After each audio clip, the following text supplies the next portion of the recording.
Stephen Cummings qui progresse tout simplement plus rapidement, pas beaucoup de soutien pour Vincenzo Nibali. Danny Moreno lui passe de temps en temps déroulé. En ce qui concerne Daryl Impey, on essaie de s'accrocher.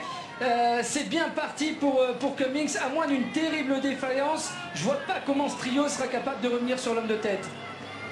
Oui, pour la défense, en détail à la fois dans les deux étapes de demain, on aura plus de temps, plus de montagnes aussi, mais aussi dans les Alpes la troisième semaine. Le clin d'œil fait par les moniteurs des écoles du ski français qui, à travers le vélo, eh bien, vous disent qu'on peut faire du ski l'hiver, mais qu'on pourrait aussi venir à la montagne l'été, et qui ont même créé une équipe de cyclistes dont on aura l'occasion de reparler. Et j'en suis fier d'en être le parrain pour la première année de sa création.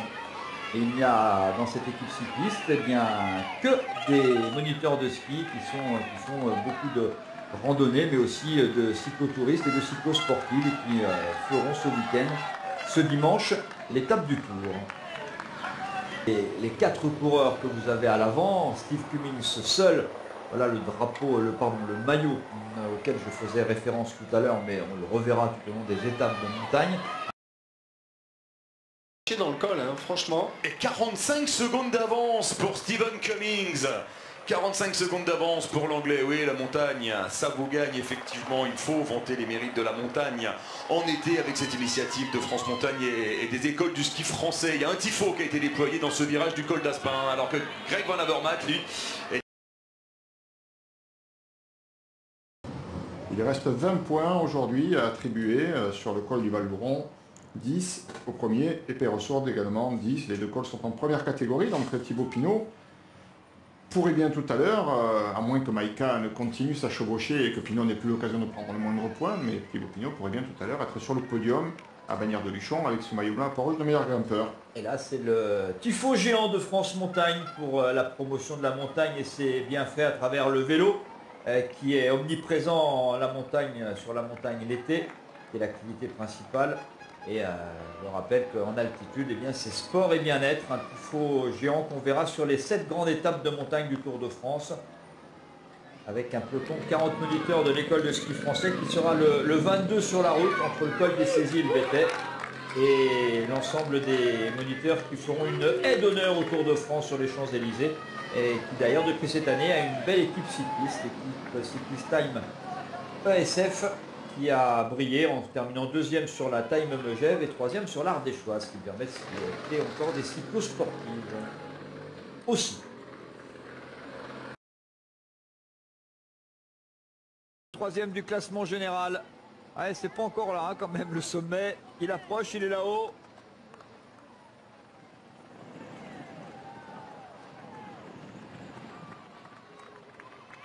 C'est toujours là. Richie Porte, TJ Van Garderen. Alors que là, vous découvrez ce grand maillot qui va nous accompagner tout au long de la 3e semaine du Tour de France.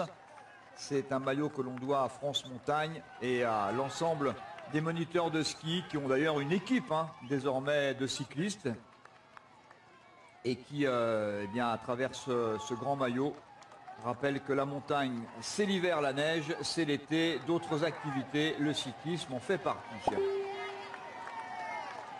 Et aujourd'hui, c'est ce maillot blanc. Et Romain Bardet est là aussi en bonne position.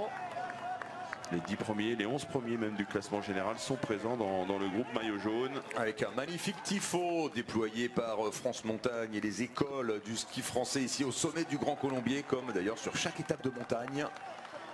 Là voici le sommet du Grand Colombier avec toujours Diego Rosa.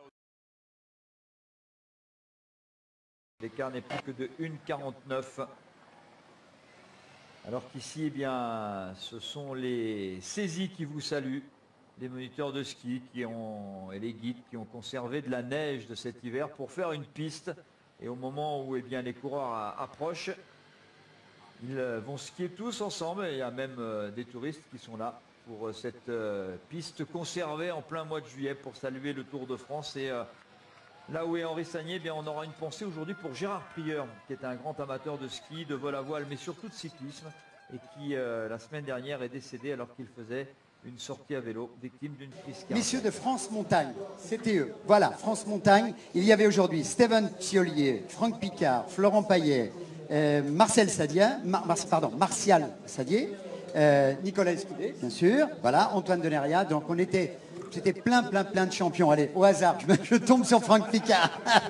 Franck, l'idée vous avez fait la dernière partie de l'étape. La dernière partie extrêmement raide, extrêmement difficile, mais avec un public chaleureux, et donc on en a bien profité nous aussi, avec la montagne bien fait pour nous, quoi. Voilà. Un champion olympique à un autre champion olympique, pas facile cette montée du BT. Non, moi je suis un peu plus lourd que Franck, donc j'ai eu du mal à le suivre, mais bon, c'était génial parce que beaucoup de public et puis les gens nous ont applaudi, donc c'était vraiment super. Nicolas, vous avez un petit avantage, je crois que vous vivez encore dans la région. Tout à fait. Toujours sur Saint-Gervais, donc je connaissais le parcours, mais ça fait mal aux jambes. Merci messieurs, merci et bravo.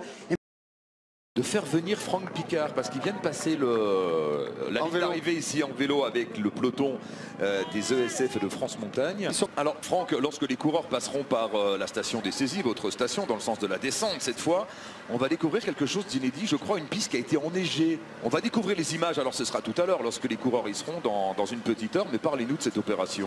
C'est une opération exceptionnelle, inédite, qui se fait dans quelques stations nordiques. Et il est beau ton maillot de France Montagne, c'est qui l'a fait? C'est une promotion à la fois de la montagne et de tout le bienfait de la montagne. Le slogan c'est la montagne bien fait pour vous. Donc voilà, c'est un peu d'humour et c'est aussi une manière à nous de montrer la montagne sous son plus beau jour, avec les bienfaits du sport, les bienfaits du vélo. Et qui avez-vous croisé, Franck, dans le peloton justement des ESF et de France Montagne pour monter jusqu'au BT ici? J'ai croisé d'abord mon copain Antoine Deneria, champion olympique voilà, à Turin, avec qui j'entretiens d'excellents rapports, et puis Nicolas Escudé. C'était un gros peloton d'une quarantaine de personnes. Intergénérationnel à ma gauche, Steven Théolier. Il fait partie de l'équipe de France de ski, il va intégrer l'équipe des Pays-Bas de ski, mais surtout aujourd'hui, vous étiez avec tous les moniteurs de l'ESF et France Montagne, vous avez fait l'étape. On va présenter après le monsieur qui est à ma droite. Vous êtes régalé aujourd'hui dans la montée avec tous vos copains de France Montagne? Alors oui, régalé, bon, c'est pas si facile à dire parce que bon, moi, je suis pas un grand cycliste, mais non, c'était très bien. Puis on a fait les 40 derniers kilomètres depuis les saisies.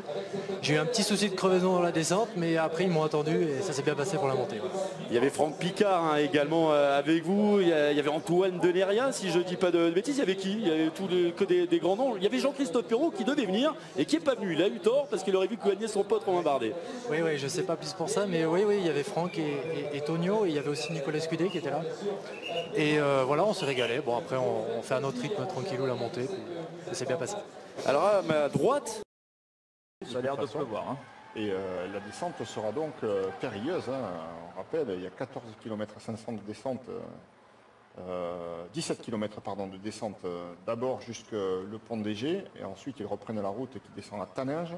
Mais cette première partie est vraiment rapide. La vitesse va être très élevée. Alors chaussée mouillée, attention quand même. On a dit que c'était parfois difficile de tenir sur le vélo. Vous avez vu le grand tifo avec France Montagne et les moniteurs du ski français, de l'école de ski français qui hier sont arrivés, hein, pour certains en vélo, au jet emmené par Franck Picard, au BT emmené par Franck Picard, et qui seront quelques-uns sur les Champs-Élysées. Il y a désormais une équipe cycliste, c'est pour bien sûr promouvoir la montagne l'été. Il n'y a pas que la montagne l'hiver, il n'y a pas que le ski, il y a aussi la montagne l'été. Et le vélo est un des éléments importants. Et le meilleur moyen de faire la promotion, eh bien, c'est de faire du vélo. Il y a une belle équipe qui roule. Une belle étape, on l'a déjà vécu aussi hier. Vous me disiez, vous l'avez faite en vélo, hein, au moins la fin de l'étape. C'est ça, on a fait les 45 derniers kilomètres depuis les saisies avec France Montagne et puis les moniteurs ESF, donc les moniteurs de ski. Et c'était vraiment une super expérience, déjà pour promouvoir la montagne l'été, mais aussi de vivre cette fin d'étape avec le public, les gens qui nous ont applaudis, qui nous ont supportés dans la dernière montée qui était très raide. C'est vraiment un super moment. Les jambes là, comment elles sont? Ça pique pas trop ce matin? Non, ça va, c'était quand même pas très long, mais j'étais content d'arriver au sommet au BTEX. Là, je vais lâcher les cheveux ce soir, c'est sûr. Merci Brian. Et je n'aimerais pas être sur les chevaux. Dans quelques instants, le maillot à poids, le maillot Richard Virenque. Et oui, c'est le maillot de la montagne. Il y a la scénographie. Et c'est Raphaël Maïka qui va le remporter, Alexandre, pour la deuxième fois, je ne dis pas de bêtises. Les donneurs des moniteurs de ski de l'école de ski français que l'on peut également applaudir. Ils ont participé eux aussi à ce prix de la montagne en étant avec nous dans les Alpes. Bravo, mille bravo Raphaël Maïka, donc le Polonais, et français que l'on peut également applaudir. Ils ont participé eux aussi à ce prix de la montagne en étant avec nous dans les Alpes. Lorsque j'ai appris ma victoire, j'étais super content. C'est une grande joie, c'est une grande fierté de pouvoir porter le drapeau français, de pouvoir être